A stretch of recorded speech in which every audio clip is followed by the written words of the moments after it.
I hope सब लोग skill test की तैयारी बहुत जोर शोर से कर रहे होंगे। हमने जैसे अपने पिछले 2 वीडियोस में बात किया है, एसएससी स्टेनोग्राफर्स एग्जाम 2022 के लिए ग्रेड डी का कट ऑफ मेरे अंदाजे में 110 से 115 और ग्रेड सी का 130 से 135 के बीच में जाने की उम्मीद है।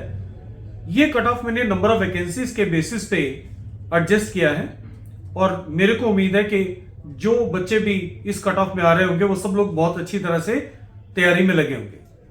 Skill test SSC grade D और ग्रेड सी का अलग अलग लेता है। ग्रेड डी का 10 मिनट का डिक्टेशन 80 की स्पीड पे दिया जाएगा और उसको ट्रांसक्राइब करने के लिए आपको 50 मिनट का टाइम मिलेगा।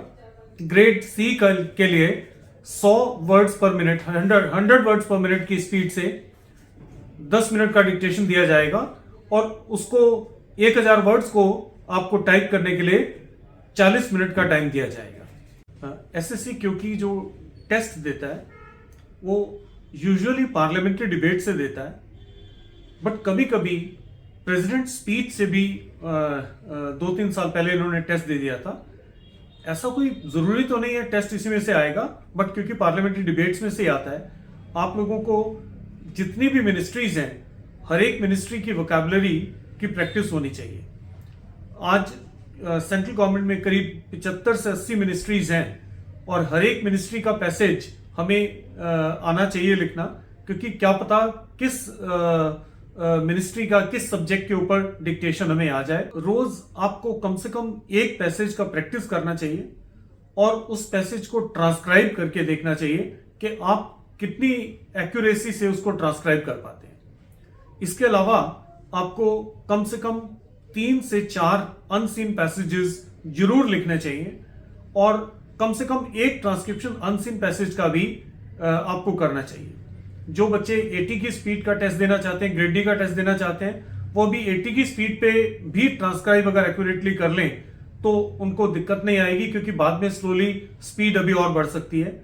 और जो लोग 100 के लिए तैयारी कर रहे हैं वो 100 पे भी एक पैसेज अगर एक्यूरेटली ट्रांसक्रिप्शन कर लें तो at this stage that is sufficient. हमें इन टाइम उसको ट्रांसक्राइब कर पाए, इसके लिए हमारी टाइपिंग स्पीड बहुत अच्छा होना चाहिए।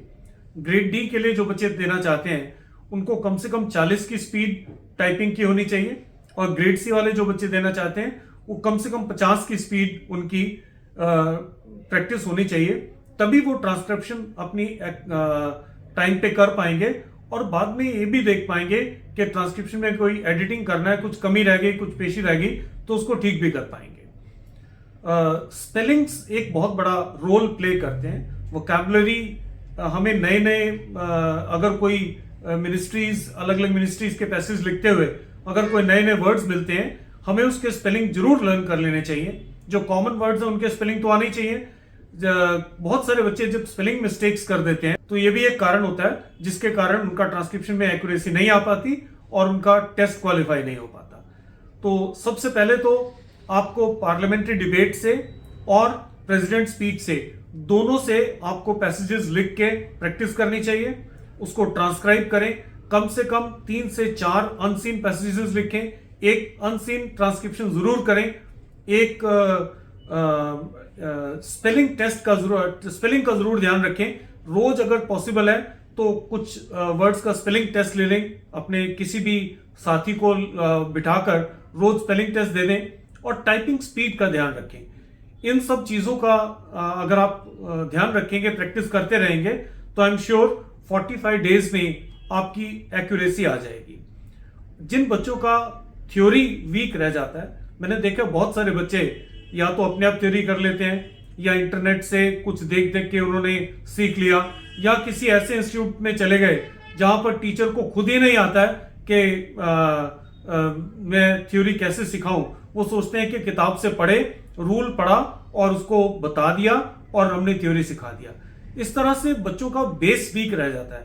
जब बेस वीक रह जाए तो वो जैसे नए वर्ड्स आते हैं वो उनका हाथ उखड़ जाता है, they are not able to write. जैसी जरा सी स्पीड बढ़ती है, जैसी थोड़ी सी वेरिएशन आती है, उनका हाथ उखड़ जाता है। तो ऐसे बच्चों को जरूरी है कि अपनी शॉर्ट फॉर्म्स की प्रैक्टिस करते रहें, थ्योरी के रूल्स देख के अपनी आउटलाइंस में एक्यूरेसी लाने की कोशिश करें। किसी अच्छी मैगजीन से, चाहे वो हमारी हैप्पी स्पीड डिक्टेशंस मैगजीन हो या कैलाश चंद्रा सर की जो मैगजीन आती है या किसी भी और मैगजीन से आप प्रैक्टिस करें और आउटलाइंस जो दिए उनको कॉपी करने की कोशिश करें एक्यूरेटली। हाविंग का, डबलिंग का ध्यान रखते हुए आप प्रैक्टिस करें। आउटलाइंस की प्लेसमेंट ध्यान से करें। आप कहां पर सर्कल एस लगा रहे हैं, कहां एस सर्कल लगा रहे हैं, डिफरेंशिएशन आप डिक्टेशन लिखते टाइम कर पाएंगे तो अच्छा रहेगा। अगर इन बातों का ध्यान रखेंगे तो आप जरूर ट्रांसक्रिप्शन अपनी एक्यूरेट कर पाएंगे।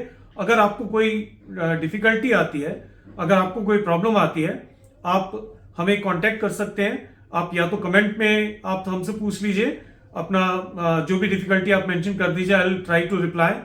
और नहीं तो हम मेरे फोन नंबर्स हैं, अगर आपको कोई डिफिकल्टी है आप मेरे से कांटेक्ट कर सकते हैं। I will try to help you as much as it is possible. समय बहुत कम है, एक दिन भी वेस्ट मत करिए, एक दिन भी छुट्टी मत करिए, रोज ट्रांसक्रिप्शन करने की कोशिश करिए। सो आई होप इससे आपका जो टेस्ट है वो पास कर पाएंगे आप। Thank you very much, good luck. हमारा चैनल को काइंडली सब्सक्राइब करिए, इस वीडियो को लाइक करिए और ज्यादा से ज्यादा लोगों में जो लोग टेस्ट दे रहे हैं उनको शेयर करिए ताकि उनको गाइडेंस मिल पाए। Thank you very much.